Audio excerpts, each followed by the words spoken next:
Hi everyone, and welcome back to more of the strangest train stations on Melbourne's V-Line network.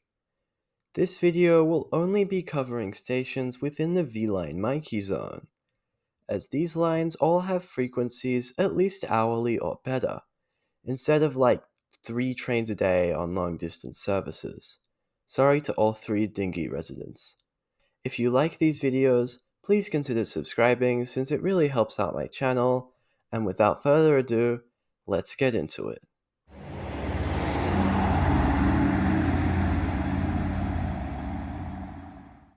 At number 4, we have Heathcote Junction. This is the least used station on the entire V-Line Mikey network.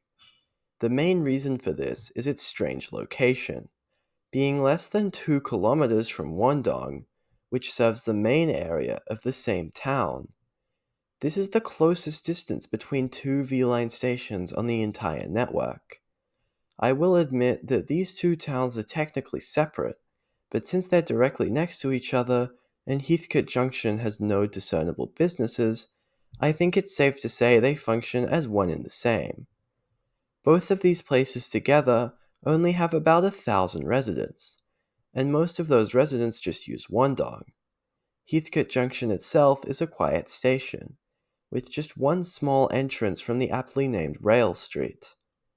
Here you can find one of the smallest station car parks I've ever seen, and the replacement coach stop.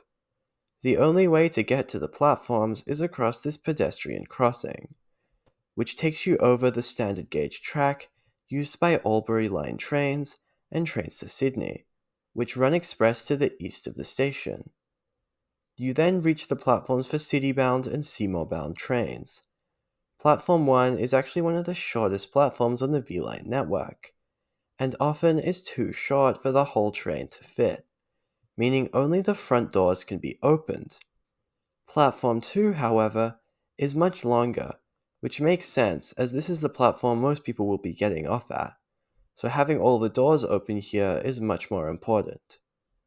Both platforms have a small shelter, and also a Mikey machine. I think these might possibly be the least used Mikey machines in the entire state. To the west of the station, the Epping-Kilmore Road is barely visible on an embankment, with no connection from it to the actual station. Heathcote Junction has absolutely zero bus connections. Overall, it's a pretty strange station, and it's weird it still exists, given its location and incredibly low ridership.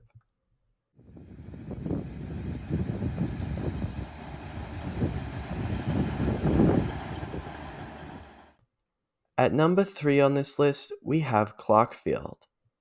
Despite being just one stop away from the end of electrification at Sunbury, Clarkfield is an absolutely tiny town.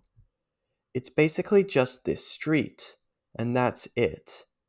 Its population of 303 mostly comes from farmers in the surrounding area. So how come it has its own station building, and even a part-time customer service desk? I'm honestly not entirely sure. It might be due to the fact that it's a short drive from and the closest station to the towns of Lancefield and Romsey. But then again, I'm not sure why you'd use this station when Sunbury is just down the road and trains there are much more frequent. The main entrance to Clarkfield is on Platform 1, featuring the station building as well as a gravel car park. There's also a second entrance to the station on Platform 2 that's literally just this, a tiny gravel walking track linking it to Webster Street. This seriously has to be one of the worst entrances to a station I've ever seen. The platforms themselves are pretty standard, with shelter and seating provided. Clarkfield really does feel like a station in the middle of nowhere, yet it's deceptively well patronized and surprisingly close to the city.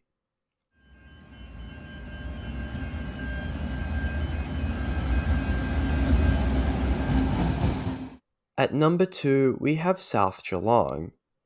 This is one of the newest V-Line stations, having been rebuilt as part of the Regional Rail Revival project last year.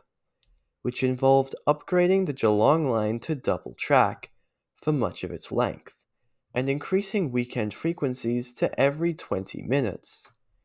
The main purpose of the station is to serve Geelong's main stadium, known as Cardinia Park, or whatever corporation paid them the most amount of money.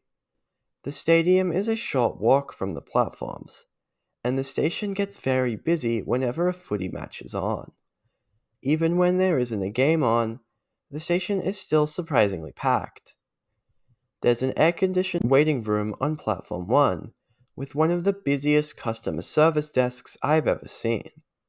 Speaking of the platforms, despite the duplication works, trains still aren't using the second track, at the very least not on weekends. While I was there, all trains in both directions still stopped at Platform 1.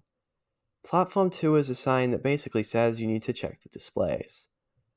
To get between the platforms, there's stairs and a lift to the station overpass, where you can get a great view of Cardinia Park and the rest of Geelong. Surprisingly, the level crossing to the west of the station was not removed when the station was rebuilt, which shows a pretty major lack of foresight to me. There's also still a pedestrian crossing here despite the overpass. There is still a gravel lot that's apparently where my water comes from. Should I be worried, guys?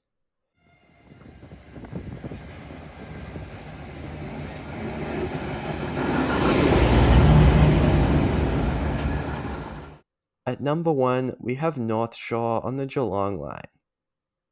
This station has 3 platforms, but one of these platforms is very different to the others.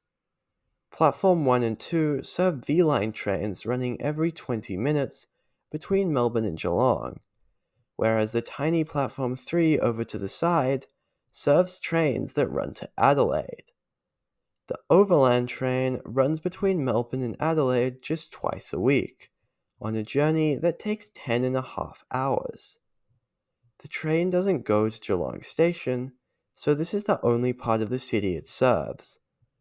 Due to the platform's short length, only one carriage can stop there at a time, so the train has to stop, then move forward a bit, then stop again, over and over again until all 7 carriages have been serviced.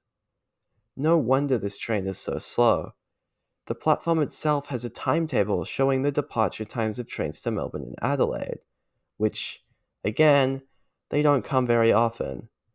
It also has V-Line signage despite no V-Line trains stopping at the platform, and also specifies its location with a dash, something only present at 2 other places in the state, and not present on platforms 1 and 2.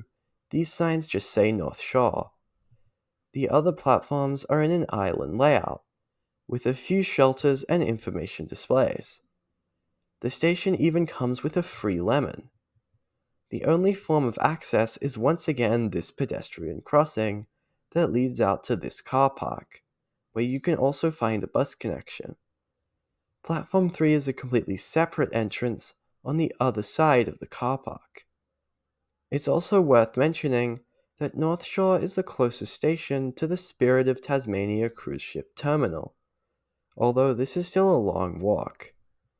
Overall, North Shore is a pretty weird station with its tiny platform and unique fact that it serves interstate trains. Anyway, thanks to my channel members and everyone else for watching this video. Be sure to subscribe if you enjoyed, and I'll see you in the next one.